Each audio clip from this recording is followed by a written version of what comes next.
Welcome back. Double Stack 1911. I'm glad you guys are back with me again.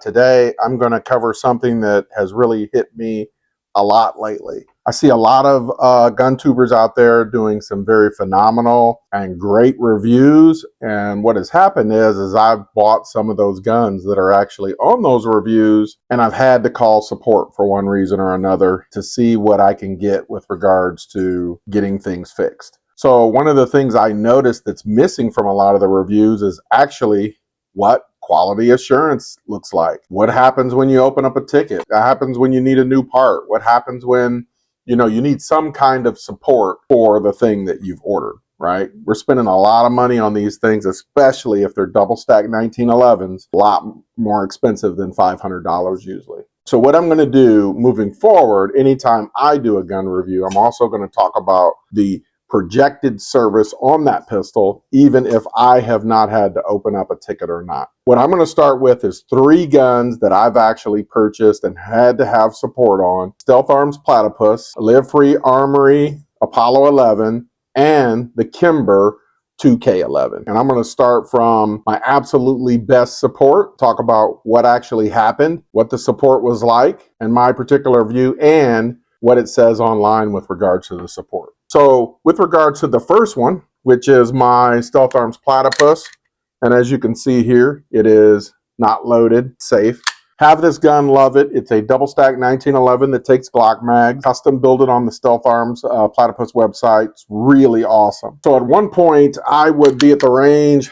I'd have my slide back like this. I'd put a mag in, slap it in there, and drop the slide. What happened is that I did that at one point, and I bent the ejector. Opened up a support ticket with Stealth Arms Platypus. They asked me to send them some photos of the bent ejector as it was on the gun, and I sent a couple photos and a video of what would happen, because it's real difficult to slide rack, right? And then they gave me a choice. They'll either send me a new ejector and I could put it in myself, or I could ship the pistol back and they would put it in for me. So I wanted to put it in myself, and I did that. It went awesome. It was great. Put it in. I haven't had any other issues since. The support was awesome. Grade A. They responded quickly. There was no waiting around. There was no, 2 or 3 days until they responded. The Stealth Arms, with regards to the Platypus, I don't know about their other products, but with regards to the Platypus, was awesome. Now, if you look up online, do a search for Stealth Arms, support ratings, those type of things, and they are phenomenal. Not just me that had a great experience. I'm seeing that a lot of other people have had great experience with the Stealth Arms Platypus that they have. And the ratings, I completely agree with those ratings as I've seen them.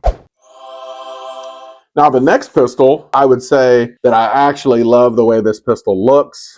I ordered it. It was very affordable. It was a little bit less than the Stealth Arms Platypus. It was the Apollo 11. When I got it, like if you've seen in my other videos, the trigger is a little bit gritty. That was fine, whatever. Very accurate shooting gun. However, I started getting trigger follow through. And before I get too much here, right, it's unloaded, safe.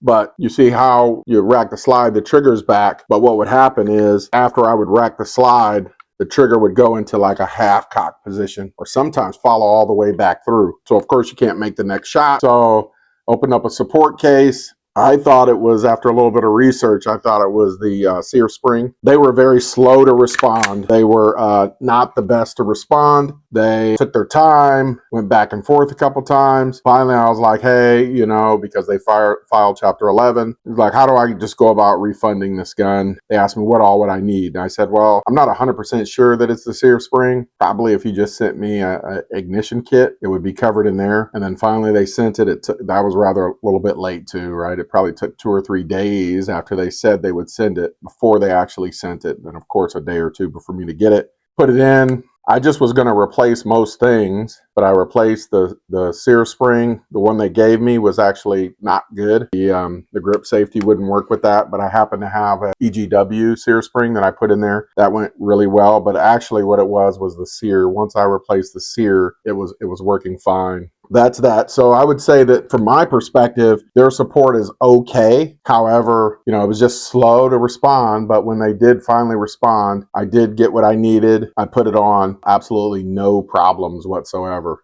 And in the terms of price, the Platypus is more expensive than the Apollo 11. But the Apollo 11, like I said, the big frustration was the amount of time they took to actually send me what I needed. The gun is actually good looking gun, nice, shoots well. And if you look online, they have sort of a middle of the road type of rating, right? They're okay. Some folks really have a great experience. Maybe some others are a little bit lacking. You know, it kind of matches what I had, right? I mean, other than the very slow response and my nervousness with them filing Chapter 11, that's kind of in sync with what I've seen online with regards to people, what they say about their support services. Some people have actually stated that their support has been awesome and great. I didn't see that, but it was okay, I guess. It just was a little frustrating because they're slow.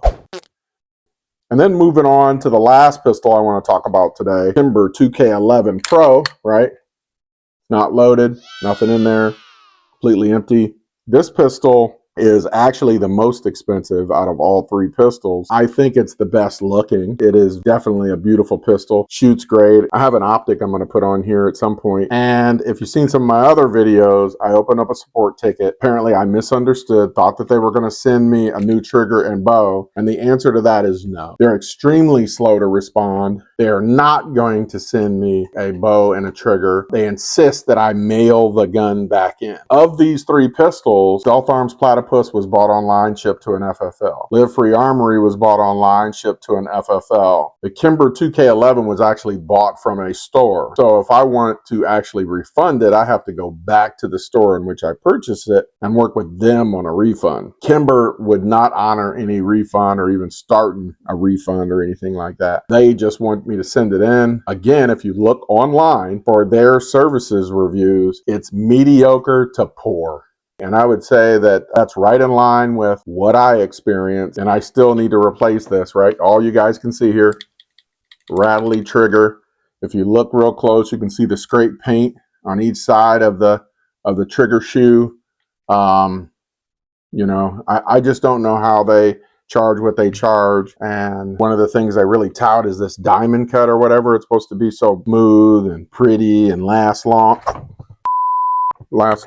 It's a shame with regards to the Kimber. I would recommend that for what that costs, if anybody is concerned about something goes wrong, how does it get supported? If you're not necessarily a decent gunsmith on your own, I would recommend you stay away from this pistol. I know it looks good. I know it shoots good. It's awesome, but it's not like they can send out a software update to fix anything. I really recommend if you don't want to be tinkering with your pistol or you don't want to buy the parts and take it to a local gunsmith, then you should stay away from the Kimber 2K11. Now, shame on me because all of this information about their support is online. I should have looked at all of that before I bought any pistol, but now that's going to be something that I consider a lot, and I think that you should too. The support that you're going to get from the manufacturer for when you're dropping $1,000 or more on a pistol, you should be able to get support services. And there's certain things on these firearms that are considered, you know, replacement parts, and you should be able to get those shipped to you quickly, immediately, as fast as possible.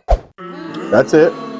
I wish you guys would like and subscribe. You know, make sure to leave any comments. I'll try to get back with you as soon as I can, and have a wonderful and blessed day.